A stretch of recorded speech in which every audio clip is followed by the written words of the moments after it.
They moved toward Earth. Humanity commanded them to retreat. A HFY science fiction story outline part. 1. The arrival setting. The year is 2247.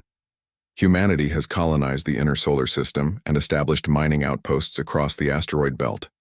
Earth's unified defense force, the Terran Shield Command, maintains a network of early warning stations at the edge of the solar system, inciting incident deep space sensors, detect an enormous fleet of alien vessels, decelerating as they enter the Kuiper Belt. The fleet consists of thousands of warships, each dwarfing humanity's largest battlecruisers. They broadcast no communications, respond to no hails, and continue their steady approach toward Earth. Key characters introduced: Commander Daejung, strategic commander of the Terran Shield Command's outer defense perimeter. Calm under pressure, brilliant tactician with a reputation for unconventional thinking. Dr. Hana, chief xenolinguist and first contact specialist. She desperately tries to establish communication with the approaching fleet. Captain Bora, commander of the TSC battlecruiser Indomitable, stationed at Neptune's orbit. She's a veteran of the Mars Rebellion and knows the cost of war. Plot development. The alien fleet, belonging to a species humanity will come to know as the Valtrine Empire, maintains perfect formation as they advance. Their technology appears centuries ahead of humanity's. Initial projections suggest the fleet could annihilate human civilization within weeks of reaching Earth. Dr. Hana finally decodes a fragment of their transmissions. The message is chilling in its simplicity. Earth has been designated for resource reclamation. Humanity is considered an obstacle to be removed. Cliffhanger. Commander Daejung receives intelligence that changes everything. The Valtrine fleet is not just approaching Earth, they've done this before. Dozens of civilizations across the galaxy have been wiped out by similar fleets. But something strange appears in the classified data. 3 expeditions sent to human space all disappeared without a trace over the past century. The Valtrine are coming to investigate why. Part 2. The History They Didn't Know, Revelation. Through captured data fragments and ancient deep space probes, humanity discovers the truth. Over the past 150 years, 3 Valtrine scout fleets approached human territory. None returned. Each fleet vanished without sending distress signals. Flashback sequence. The narrative reveals what happened to those earlier expeditions through recovered logs. 97. First contact. A small Valtrine exploration group entered human space near the outer colonies. They encountered what they thought was a primitive species. When they attempted to claim a mining colony on Titan, the human defenders fought back with a ferocity the Valtrine had never encountered. The humans didn't just defend, they pursued the retreating scouts across 3 star systems, eliminating every ship. No survivors. Prompted second contact. A larger Valtrine force came to investigate. They found the wreckage from 2097 and concluded humans were a minor threat. They were wrong. Human privateers and defense militias used guerrilla tactics, turning asteroids into weapons, setting traps in debris fields, and showing no mercy. The Valtrine commander's final log entry: they don't fight like civilized species. They fight like the void itself has teeth. 89. Third contact. The Valtrine sent a military expedition to pacify the sector. It was their largest fleet deployment in a century. Not a single ship returned. Humanity had developed advanced stealth technology and coordination tactics. The human forces didn't just win, they hunted. Key characters developed: Admiral Tae Yang, the aging hero of the 2189 engagement, brought out of retirement. He commanded the guerrilla fleet that decimated the 3rd Valtrine expedition. Gruff, scarred, and absolutely fearless. Minister Yunji, Earth's civilian defense coordinator. She must balance the military response with keeping Earth's population from panicking. Lieutenant Sung Ho, a young fighter pilot with the newest interceptor squadron. Eager to prove himself but untested in real combat. Current situation. The Valtrine fleet stops advancing at Jupiter's orbit. They've finally reviewed their historical data and realized what they're facing. But they cannot retreat without losing face before the entire galactic community. The Valtrine have subjugated 47 star systems. They've never retreated from a primitive species. Tension-building Commander Daejung broadcasts a message on all frequencies. In the Valtrine language, you've entered Terran space. You have 72 hours to reverse course. This is your only warning. The Valtrine Empire's response: silence. But their fleet begins deploying battle formations. Part 3. The line in the void opening, the 72-hour deadline expires. The Valtrine fleet begins its advance from Jupiter, moving in a massive wall formation that spans millions of kilometers. They expect humanity to surrender or flee. Instead, they detect something impossible. Human ships are moving toward them. The Trap Admiral Tai Yang reveals his strategy. The Terran Shield Command never intended to fight a defensive battle near Earth. Instead, they've turned the entire inner solar system into a weapon. The human fleet is small, only 300 ships against 4,000 Valtrine vessels. But they're not fighting alone. The asteroid gauntlet. Thousands of asteroids between Jupiter and Mars have been rigged with nuclear-pumped fusion drives. As the Valtrine advance, these asteroids begin accelerating toward them at incredible speeds. The drone swarms. Millions of autonomous combat drones, each smaller than a fighter craft, emerge from hidden positions throughout the belt. They attack in coordinated waves, overwhelming Valtrine point defenses. The solar mirrors. Massive reflector arrays positioned near the sun focus concentrated solar radiation into devastating beam weapons with planetary-scale range. Key battle sequence: Captain Bohr leads her battlecruiser squadron in a direct assault on the Valtrine command ship. The engagement is brutal. Human ships trade fire at point-blank range, using ramming tactics when their weapons fail. Lieutenant Sung Ho's fighter squadron performs a suicide run to disable the Valtrine flagship's shields, losing 70% of their pilots in the process. Character moments: Dr. Hana finally receives a communication from the Valtrine. It's not a surrender, it's a question. What are you? Admiral Tai Yang responds with a simple message. We are humanity. We are the species that learned war from each other before we reached the stars. We turned our homeworld's orbit into a battlefield, and we have never backed down. Lieutenant Sung Ho, badly wounded, manages to eject before his fighter explodes. Floating in his damaged suit, he watches human and alien ships tear each other apart against the backdrop of Jupiter's storms. Turning point. The Valtrine fleet suffers 40% casualties in the first 6 hours. Their admiral makes a decision that has never been made in Valtrine history. He orders a tactical retreat to Jupiter's orbit.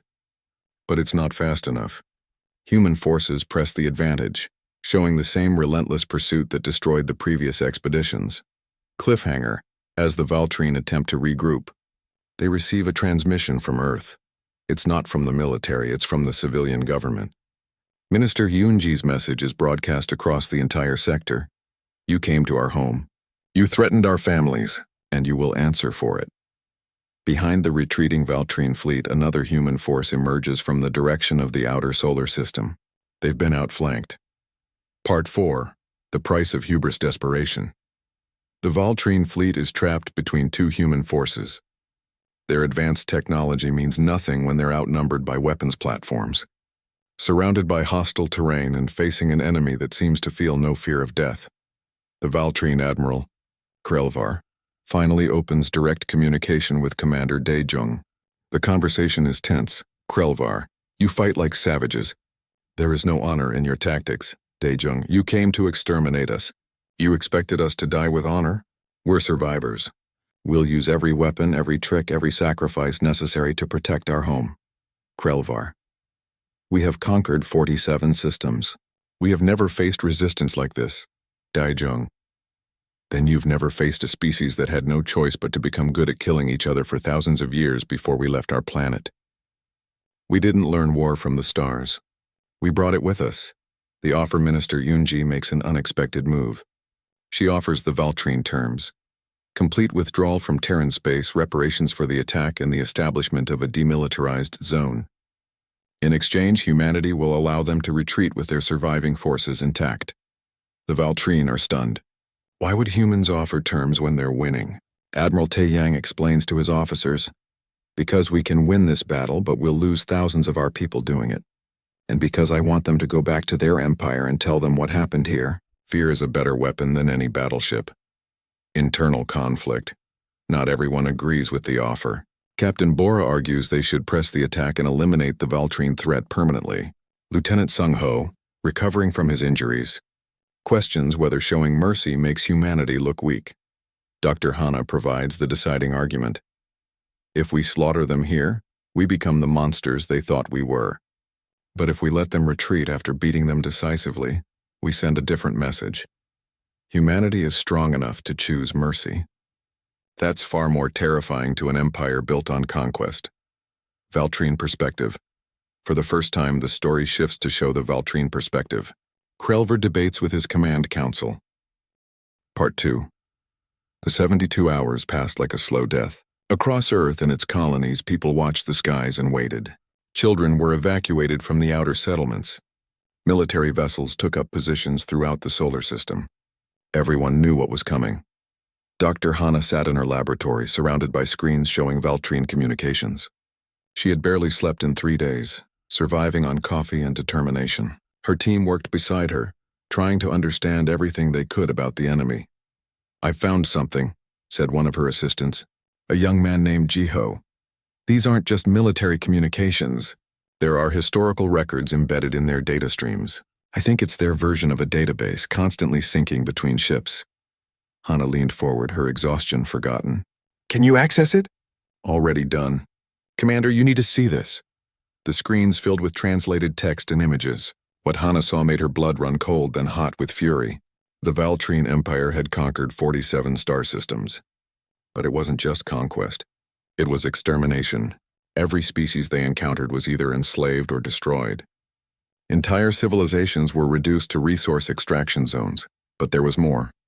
Hidden in the historical records were 3 entries marked as unexplained losses. 3 expeditions sent to investigate a primitive species in a yellow star system.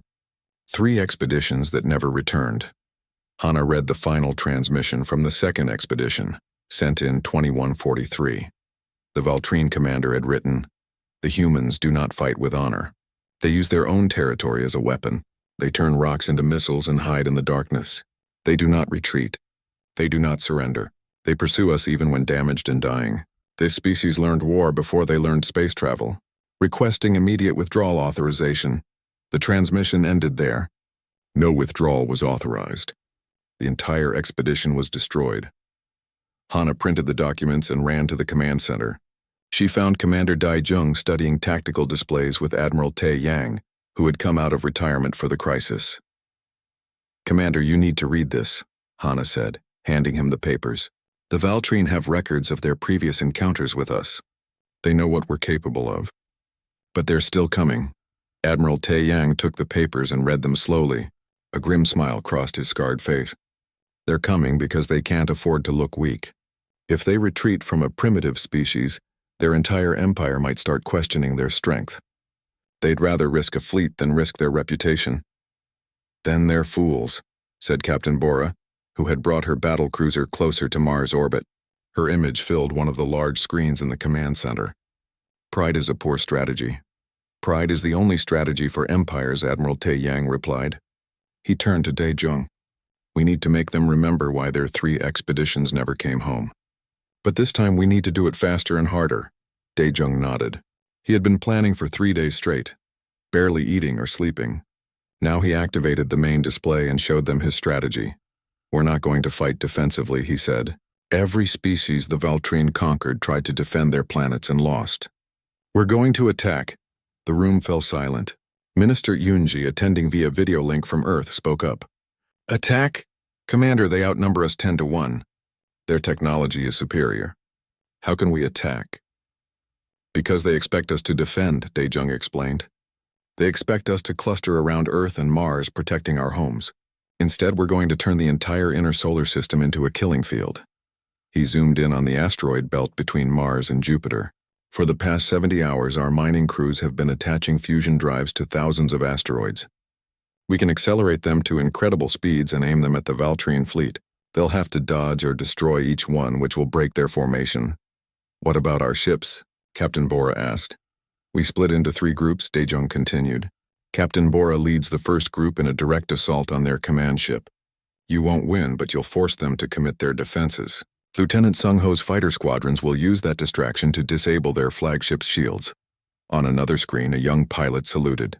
Lieutenant Sung Ho was barely 25, but he had the highest combat simulation scores in the fleet. His face was determined but showed no fear. "The second group, commanded by Admiral Tae Yang, will attack from behind. Daejung went on. You'll emerge from the outer solar system and cut off their retreat. Make them think they're surrounded. And the third group? Minister Yunji asked. Stays hidden near Earth, Daejung said. If everything fails, we defend our homeworld to the last ship. Admiral Taeyang studied the plan carefully. Then he laughed, a harsh sound that held no humor. It's insane. We'll lose half our fleet in the first hour. Yes, Daejung agreed. But we'll hurt them badly. And more importantly, we'll show them that we're willing to pay any price to defend our home. That's what stopped their previous expeditions. Not our technology, our willingness to die. Dr. Hana spoke up quietly. I've been analyzing their culture through their communications. The Valtrine value strength above everything. They respect power. If we hurt them badly enough, they might actually listen to negotiations. Or they might glass Earth from orbit, Captain Bora said darkly. They could do that right now if they wanted, Daejung replied. But they're not. They're following their standard invasion protocol. That means they think this will be easy. We need to prove them wrong. The 72-hour deadline expired. The Valtrine fleet, which had stopped at Jupiter's orbit, began moving forward again. They maintained their perfect formation, thousands of warships advancing like a wall of death. Then they detected something that made their sensors scream warnings. Human ships were moving toward them, not away. The humans were attacking. Captain Bora stood on the bridge of her battlecruiser, watching the distance to the enemy shrink. Her crew was silent, focused. They all knew the odds. They all knew what was about to happen. All ships, this is Captain Bora, she said over the fleet channel. We're not fighting for territory today. We're not fighting for resources or politics. We're fighting because our families are behind us. Our children are on Earth and Mars watching the stars and trusting us to keep them safe. So we're going to hit these invaders so hard that their empire remembers us for 1,000 years. For Earth, for humanity, attack. Her battlecruiser surged forward, followed by 99 other warships. They fired every weapon as they closed the distance. Missiles streaked through space. Energy beams cut through the darkness. Nuclear warheads exploded in brilliant flashes. The Valtrine returned fire. Their weapons were more advanced, more powerful. Human ships began dying, torn apart by alien technology. But the humans didn't stop. They kept coming, firing until their weapons overheated, using their ships as battering rams when they ran out of ammunition. Lieutenant Sung Ho led his fighter squadron through the chaos. Small and fast, the fighters dodged between the capital ships, heading straight for the Valtrine flagship. Explosions lit up space around them. Fighters were swatted from the sky like insects. Stay with me, Sung Ho shouted into his comm. We only need 30 seconds. Just give me 30 seconds. They reached the flagship's shields. Sung Ho armed his ship's entire payload, every missile, every bomb, everything. Around him, his pilots did the same. It's been an honor flying with you, he said quietly. Then they fired everything at once, all 40 remaining fighters unleashing their weapons at a single point on the shield. The combined explosion was like a small sun. When the light faded, the shield had a hole. Sung Ho's fighter was damaged, spinning out of control. He ejected just before it exploded. His last sight before losing consciousness was Captain Bora's battlecruiser, diving through the hole his squadron had made, firing point-blank into the Valtrine flagship. In the command center on Earth, Daejung watched the battle unfold. His face was expressionless, but his hands gripped the edge of the console so hard his knuckles were white. Second group. Execute Phase 2, he ordered. From beyond the Valtrine fleet, Admiral Taeyang's forces emerged from hiding. They had been waiting in the darkness, engines cold, invisible to sensors. Now they lit up their drives and attacked from behind. The Valtrine fleet, engaged with Captain Bora's group in front, suddenly found themselves fighting on two fronts. Their perfect formation began to break apart, and then the asteroids arrived. Thousands of rocks, accelerated to devastating speeds, came hurtling into the battle. The Valtrine had to divert their weapons to destroy the incoming projectiles. Every second spent shooting asteroids was a second they weren't shooting humans. The battle raged for 6 brutal hours. When it finally paused, both sides were bleeding. The Valtrine had lost over 40% of their fleet, but humanity had lost 60 ships and thousands of lives. The Valtrine fleet retreated to Jupiter's orbit to regroup. For the first time in their empire's history, they had been forced to withdraw from a battle. In the command center, Daejung allowed himself one deep breath. Then he opened a channel to the Valtrine flagship.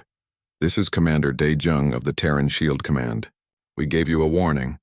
You ignored it. Now you know the price. Leave our solar system or we will finish what we started. Part 3. The word negotiate hung in the air of the command center like a lifeline. After 6 hours of brutal combat and thousands of deaths, the Valtrine were finally willing to talk. But Commander Dae-jung knew this was the most dangerous moment of all. A wounded predator was still a predator. "Get me Minister Yunji," he ordered, "and keep all weapons hot." This could be a trick. Minister Yunji appeared on screen within minutes. Her eyes were red from crying, but her voice was steady. "The casualty reports are coming in, Commander. 5,000 dead, maybe more. Every family on Earth and Mars is mourning someone." "I know," Dae-jung said quietly. "But if we can end this now, no more families will have to mourn." "Are you prepared to negotiate?" "I am," Yunji said. "But what can we possibly offer them?" "They came here to destroy us." Dr. Hana stepped forward.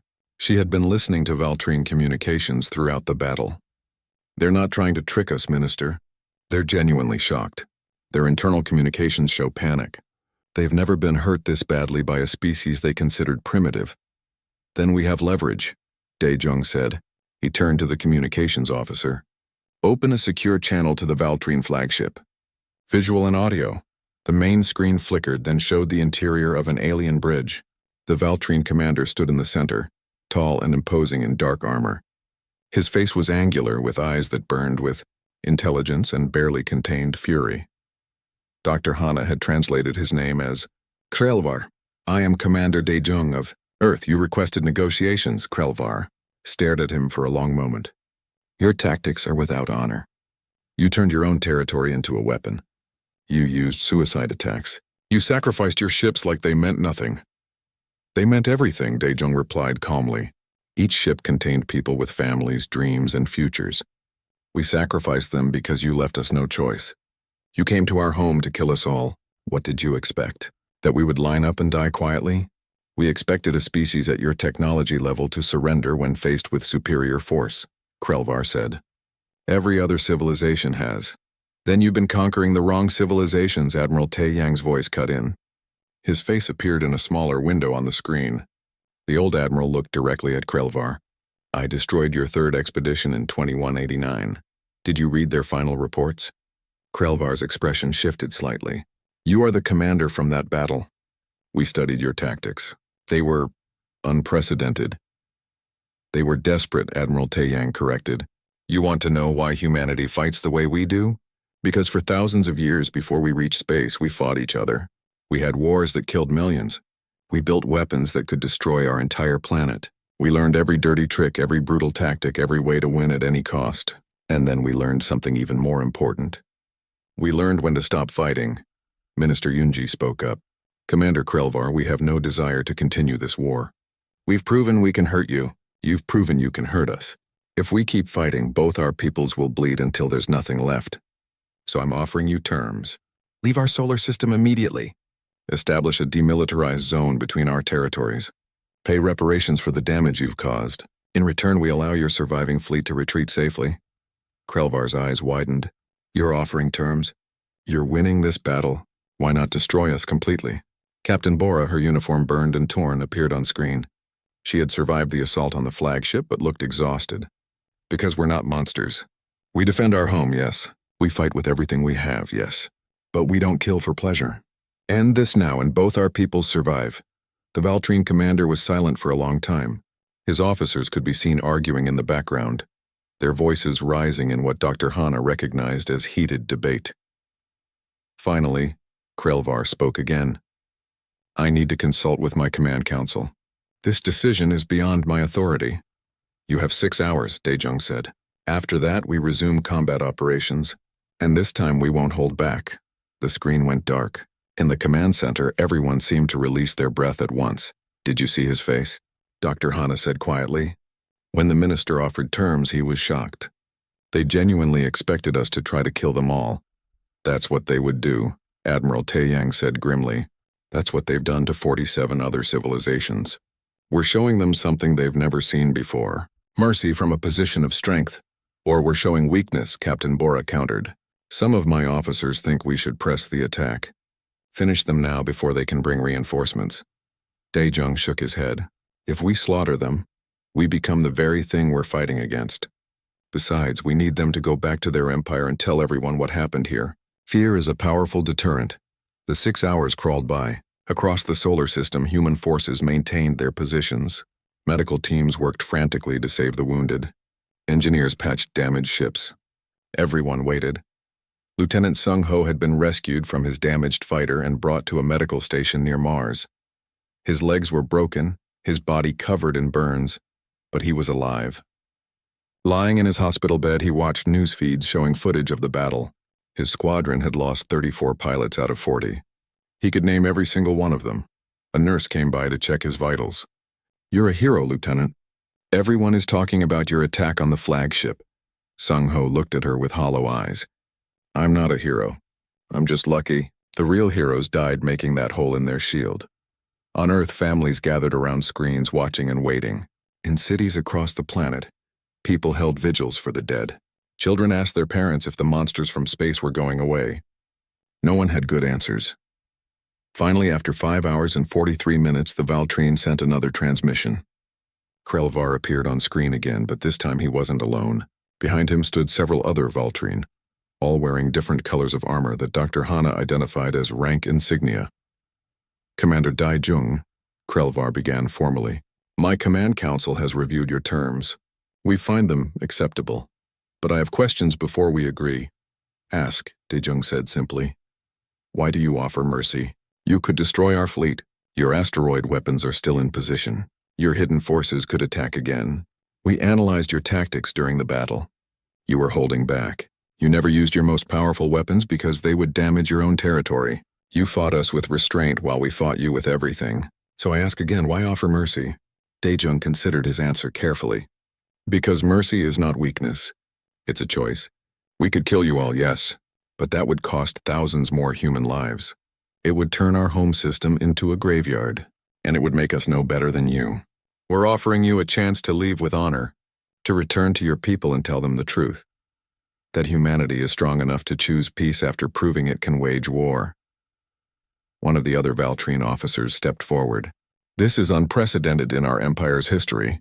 We have never retreated from a primitive species." "Then maybe it's time to learn something new," Minister Yoonji said firmly. "You call us primitive, but we've mastered something your empire hasn't. We've learned that the strongest civilizations aren't the ones who can destroy their enemies. They're the ones who know when destruction serves no purpose."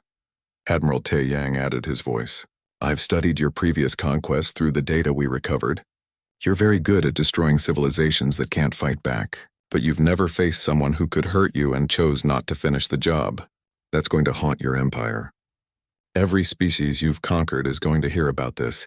They're going to ask themselves, if humanity could stand against the Valtrine, why can't we?" Krelvar's expression darkened. "You're trying to destabilize our empire." "No," Daejung said. "We're trying to make sure you never come back. Fear of our weapons might work, but respect for our restraint will work better. Go home, Krelvar. Tell your emperor that humanity doesn't want war with your empire. But if you ever threaten us again, next time we won't offer terms." The Valtrine commander stood silent for a moment. Then he made a gesture that Dr. Hana had learned meant acceptance in their culture. "We agree to your terms. We will withdraw from your solar system immediately. The demilitarized zone will be established. Reparations will be calculated and transferred. But know this, humans. Our empire will remember what happened here. We do not forget defeats." "Good," Admiral Tae-yang said with a cold smile. "Remember it well. Remember that you came here with 4,000 ships and barely left with 2,000. Remember that humanity fought you with one hand, tied behind our back because we didn't want to damage our own home.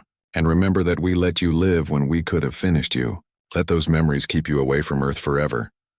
Krelvar's face hardened, but he nodded once. "The withdrawal begins in 1 hour. We will be gone from your system within 3 days." The transmission ended. In the command center, no one celebrated. They had won, but the cost was written on every face, in every empty chair, in every message from families asking about loved ones who would never come home. Daejung stood and addressed his staff. "Begin recovery operations. Get every wounded ship and pilot to safety." Part 4, the Valtrine withdrawal, took 3 days, just as promised. Their damaged ships limped toward the edge of the solar system, while human forces watched from a distance. No shots were fired. No words were exchanged. The enemy that had come to destroy Earth was leaving, beaten but not broken. Commander Daijung stood in the observation deck of the command station, watching the alien fleet disappear into the darkness. He had not slept properly in a week. His body ached with exhaustion, but his mind would not stop working. There was so much to do, so much to rebuild. "You should rest," Dr. Hana said, appearing beside him with 2 cups of coffee. She looked as tired as he felt. "The crisis is over." "No," Daejung said quietly, accepting the coffee.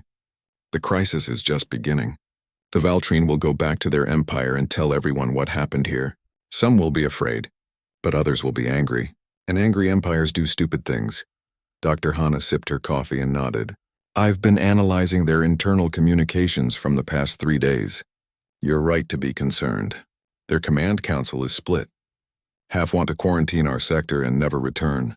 The other half want to gather a massive fleet and crush us completely. Which side will win? I don't know," Hana admitted. "Their emperor hasn't made a decision yet. But there's something else you should know." Before they left, Krelvar sent me a private message. Daejung turned to look at her. "What did it say?" He asked me a question. He wanted to know how humanity survived long enough to reach the stars when we're so good at killing each other. I told him the truth. We learned that survival requires cooperation, not just competition. We learned that destroying your enemy completely means destroying yourself in the process. We learned to build instead of just breaking. What did he say to that? Nothing. He just closed the channel. But I think he was actually listening. Down in the medical stations, Lieutenant Sung Ho was beginning physical therapy. His legs had been badly broken in the ejection, and the doctors said it would be months before he could walk normally again. He might never fly a fighter again. A young therapist worked with him, helping him move his legs in tiny, painful increments. She was patient and encouraging, but Sung Ho barely heard her. His mind was still in space watching his friends die, seeing their fighters explode in brilliant flashes of light. "Lieutenant, you need to focus on the exercises." Sung Ho blinked and looked at her. "Sorry, I was just thinking." "About the battle?" "About my squadron. I was their commander. I led them to their deaths." The therapist stopped what she was doing and looked at him seriously. "You led them to save Earth, that's not the same thing. Every one of them volunteered. Every one of them knew the odds. And every one of them would make the same choice again." Sung Ho wanted to believe her. But at night, when he closed his eyes, he saw their faces, heard their last words over the comm, felt the helplessness of watching them die while he could do nothing. Captain Bora visited him later that day. She walked with a cane now, her own injuries making movement difficult. She sat beside his bed without asking permission. "I know what you're thinking," she said bluntly. "You're thinking it's your fault they died. That you should have found a better way, that you should have protected them better." Sung Ho said nothing, which was answer enough. "I've been a combat officer for 20 years. Bora continued. "I've lost hundreds of people under my command. Every single death weighs on me. Every single face haunts my dreams. But here's what I learned. The guilt means you're human. It means you care. The day you stop feeling guilty about the deaths you caused is the day you become a monster. So feel it, remember them, but don't let it destroy you. They died doing their duty. You dishonor them if you waste your life drowning in guilt." She stood up, using the cane for support. "When you can walk again, come find me. I'm putting together a new training program for fighter pilots. We need instructors who understand what real combat is like. People who can teach the next generation not just how to fight, but why we fight." After she left, Sung Ho lay in bed and thought about her words. Slowly, very slowly, he began to accept them. His friends had died, but their deaths had meaning. They had saved Earth. And he could honor them by making sure future pilots were better prepared, better trained, better led. On Earth, the funerals continued for weeks. Every day, somewhere in the world, families gathered to mourn the dead. Some had bodies to bury, others had only holographic images and memories. The pain was the same. Minister Unji attended as many funerals as she could. She felt it was her duty to look into the eyes of the people who had paid the price for humanity's survival. At each service, she promised the mourners that their loved ones would not be forgotten. But she was also planning for the future. In private meetings with Earth's government, she pushed for a massive expansion of the space defense network. "We got lucky," she told the assembled leaders. The Valtrine came with a large fleet, but they weren't expecting serious resistance. Next time they'll know what we're capable of. Next time they might bring 10 times as many ships. We need to be ready. The people are tired of war, one leader objected. They want peace. They want to rebuild. And they'll have peace, Yunji replied. But only if we're strong enough that no one dares attack us again. We need more ships, more weapons, more colonies spread throughout the solar system and beyond. We need to make sure that if Earth falls, humanity survives somewhere else. The expansion began immediately. Volunteers flooded recruitment centers, wanting to join the military or sign up for colonization missions. The battle against the Valtrine had awakened something in humanity, a sense of unity that had been missing for generations. Admiral Taeyang returned to Mars, planning to retire again. But the government had other ideas. They promoted him to Supreme Commander of all Terran forces and gave him unlimited authority to rebuild and expand the military. The old admiral accepted reluctantly. "I'm too old for this," he complained to Daejung during a video call. "I should be growing vegetables and watching my grandchildren play, not planning for the next war." "There might not be a next war," Daejung said. "The Valtrine might actually leave us alone." "Do you really believe that?" Daejung was quiet for a moment. "No, I think they'll be back. Maybe not next year or even in the next decade. But eventually their pride will demand revenge. When that day comes, we need to be ready." "Then I guess I'm not retiring after all," Taeyang said with a tired smile. 6 months after the battle, something unexpected happened. A small spacecraft entered the solar system, moving slowly and broadcasting peaceful intentions on all frequencies. It was not Valtrine. It was from a different species entirely. Dr. Hana was the first to make contact with them. They called themselves the Moran, and they came from a star system 30 light-years away. They had been enslaved by the Valtrine for 2 generations. "We heard what you did," the Mirran ambassador said through translated communications. "We heard that you fought the Valtrine and won, that you made them retreat." "Is it true?" "It's true," Dr. Hana confirmed. The ambassador was silent for a long moment. "Then there is hope. We thought the Valtrine could never be defeated. But if humanity could resist them, maybe we can too. We're not asking for military help. We just wanted to see for ourselves that it was possible, that someone could stand against the Empire and survive." News of the Moran visit spread quickly throughout human space. Other species, other civilizations that had heard about the battle began making contact. Some wanted to establish trade relations. Others wanted to learn human tactics. A few even asked for military alliances against the Valtrine. Daejung found himself in an unexpected position. He had become not just Earth's defender, but a symbol of resistance for the entire galaxy. It was both encouraging and terrifying. "We're not ready for this," he told Minister Yunji during a strategy meeting. "We barely survived 1 battle. Now the galaxy expects us to lead a rebellion against an empire that controls 47 star systems." "We don't have to lead anything," Yunji replied. "But we can inspire. We can show other species that resistance is possible. That's more powerful than any weapon." As the months passed, humanity began to change. The old divisions between nations and colonies faded. Earth was no longer divided into competing countries. It was a unified world, bound together by the shared experience of nearly being destroyed. The colonies on Mars, the Moon, and the outer planets became equal partners rather than distant outposts. New technologies emerged from the battle experience. Human engineers had studied every piece of Valtrine technology they could recover from the wreckage. While they couldn't replicate the alien advances, they learned enough to improve their own designs. Faster engines, better weapons, stronger shields. Each improvement made humanity a little more capable of defending itself. Dr. Hana established the first official Xenodiplomacy Corps, training specialists in alien languages and cultures. "The next time we encounter a new species," she told her students, "we need to understand them before we fight them." Maybe if we had understood the Valtrine better, we could have avoided the war entirely. Captain Bora took command of the newly formed Deep Space Patrol, a fleet of ships designed to give early warning of any approaching threats. Her ships ranged far beyond the solar system, watching and waiting. Part 5. 20 years had passed since the Valtrine fleet retreated from Earth. An entire generation had grown up hearing stories about the battle, about the brave people who defended humanity against impossible odds. Those stories had shaped them, made them proud and cautious in equal measure. The solar system had transformed in those 2 decades. Mars was now fully terraformed, with cities housing millions under protective domes.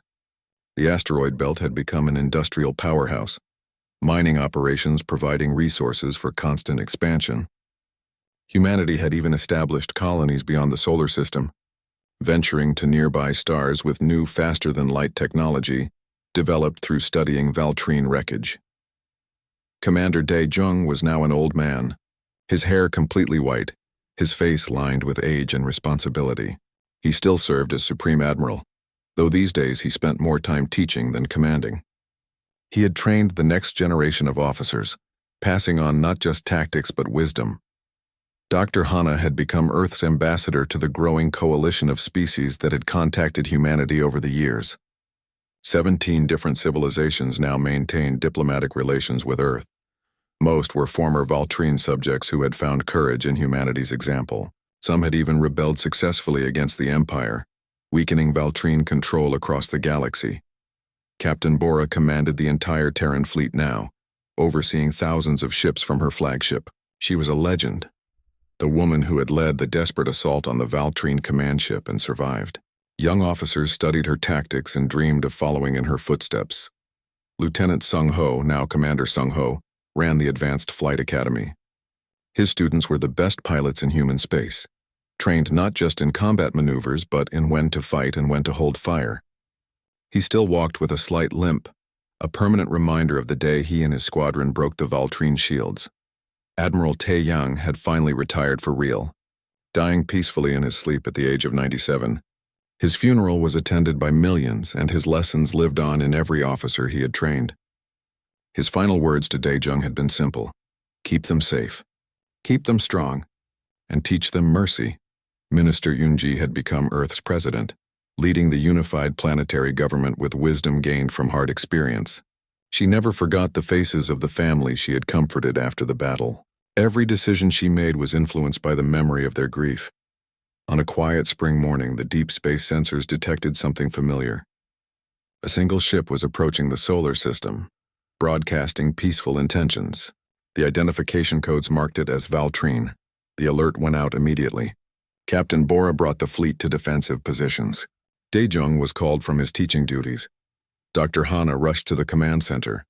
Everyone remembered what had happened last time the Valtrine came calling, but this was different. It was one ship, not 4,000, and the message it broadcast was unprecedented. This is Ambassador Krelvar of the Valtrine Empire. I request permission to enter your system for diplomatic purposes. I come alone and unarmed.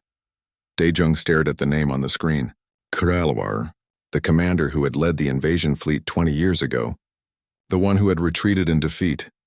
It could be a trick, Captain Bora said over the communication link. Let me intercept him at the edge of the system. If he tries anything, we can neutralize one ship easily. No, Dr. Hana said firmly. If he wanted to attack, he wouldn't announce himself. And he used the word ambassador. That has meaning in Valtrine culture. He's requesting formal diplomatic contact under ancient protocols. Dae-jung made the decision. Let him enter. But keep the fleet ready, and scan his ship constantly. If there's even a hint of weapons or other ships hiding nearby, destroy him immediately.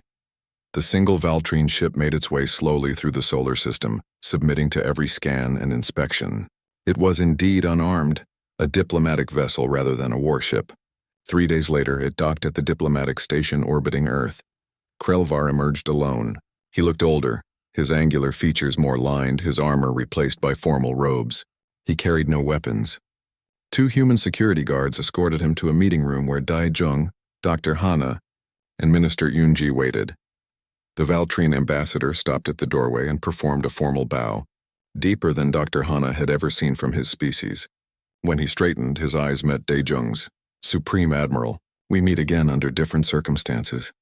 Ambassador Krelvar, Dae-jung replied neutrally. 20 years is a long time. Why have you come?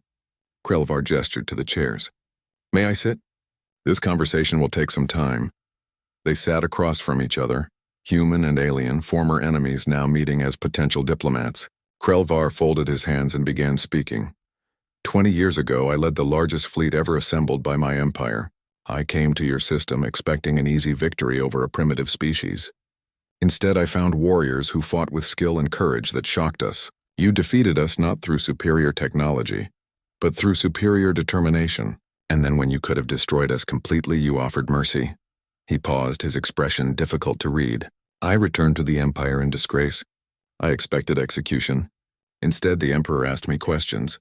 He wanted to understand how we lost, so I told him everything. About your tactics. About your willingness to sacrifice. About your offer of mercy when you held all the advantages. What did he say? Minister Unji asked. He said that the Valtrine Empire had become weak. Not in weapons or ships, but in spirit. We had conquered so many weak civilizations that we forgot what real strength looked like. We had become bullies, not warriors. And when we finally met a species with both strength and wisdom, we failed. Dr. Hana leaned forward. The Empire has changed, hasn't it? We've heard reports from the species you conquered, rebellions, successful ones. Your control is slipping. Krelvar nodded slowly. Your resistance inspired them. When news spread that humanity had defeated us, other species found courage.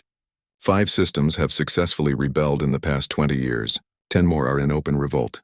The Empire is fracturing. Good, Daejung said coldly.